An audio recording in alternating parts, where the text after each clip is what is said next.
the parrot stop biting you.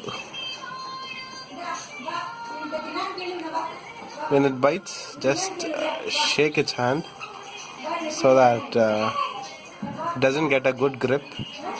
Then here it gets used to it. You see?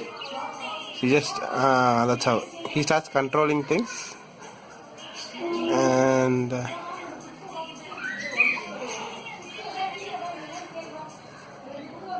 don't let him bite.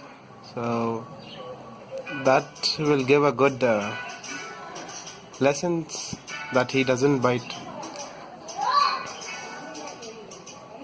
And if the parrot is alone, try giving him company with other birds.